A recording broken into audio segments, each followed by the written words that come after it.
My dear leaders, എല്ലാവരും അറിഞ്ഞു കാണുന്നു തരുന്നു. വൈഫ് പ്രസവിച്ചിട്ടുണ്ടായിരുന്നു, ആൺകുട്ടിയാണ്. ഇന്നിപ്പോൾ ഡിസ്ചാർജ് ചെയ്ത് വീട്ടിലെത്തിയിട്ടുണ്ട്. ഇപ്പോൾ കുട്ടിക്ക് ഒരു ദിവസമാണ് പ്രായമായിട്ടുള്ളത്. ഇന്നലെ രാവിലെ ആയിരുന്നു പ്രസവിച്ചത്. അപ്പോൾ ഹോസ്പിറ്റലിൽ നിന്നും വിറ്റാമിൻ ഡ്രോപ്സ് കൊടുക്കാൻ വേണ്ടി പറഞ്ഞിട്ടുണ്ടായിരുന്നു. അപ്പോൾ നമ്മുടെ കയ്യിൽ ഐപോഡ്സ് ഉള്ളപ്പോൾ പിന്നെ മറ്റു വിറ്റാമിൻ ഡ്രോപ്സിന്റെ ആവശ്യമില്ലല്ലോ. അതുകൊണ്ട് ഈ കുട്ടിക്ക് വേണ്ടി ഒരു ഐപോഡ്സ് ബോട്ടിൽ മാറ്റി വെക്കുകയാണ്. ഞാൻ സ്റ്റാർട്ട് ചെയ്യുകയാണ്. പല ആളുകളും ചോദിക്കാറുണ്ട്, നിങ്ങൾ ഈ പ്രൊഡക്റ്റ് ഉപയോഗിക്കാറുണ്ടോ, അല്ലെങ്കിൽ നിങ്ങളുടെ വീട്ടുകാർ ഉപയോഗിക്കാറുണ്ടോ, നിങ്ങളുടെ കുട്ടികൾക്ക് നിങ്ങളത് കൊടുക്കാറുണ്ടോ എന്നുള്ള ചോദ്യം.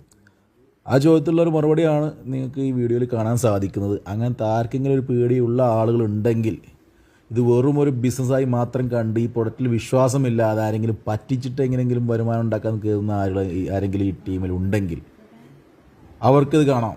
3 വർഷം എക്സ്പീരിയൻസ് ഉള്ള, അല്ലെങ്കിൽ ഈ കമ്പനിയിലെ ഏതാണ്ട് എല്ലാ കാര്യങ്ങളും വ്യക്തമായി ബോധ്യമുള്ള ഒരാൾ. കാരണം ഒരു 3 വർഷമാകുമ്പോഴേക്കും കമ്പനിയുടെ എല്ലാ കാര്യങ്ങളും ഏകദേശം ഐഡിയ കിട്ടും. കൊടുത്ത പ്രൊഡക്റ്റുകളുടെ റിസൾട്ടുകൾ, ഫീഡ്ബാക്കുകൾ എല്ലാം അറിയുന്ന ഒരു വ്യക്തി എന്ന നിലക്ക് ഞാൻ എൻ്റെ ഒരു ദിവസം പ്രായമായ കുട്ടിക്ക് ഞാൻ ഈ പ്രൊഡക്റ്റ് കൊടുക്കാൻ ധൈര്യപ്പെട്ടിട്ടുണ്ടെങ്കിൽ അതെന്താണെന്ന് മനസ്സിലാക്കാൻ നിങ്ങൾക്ക് കഴിയുമെന്ന് ഞാൻ വിശ്വസിക്കുകയാണ്.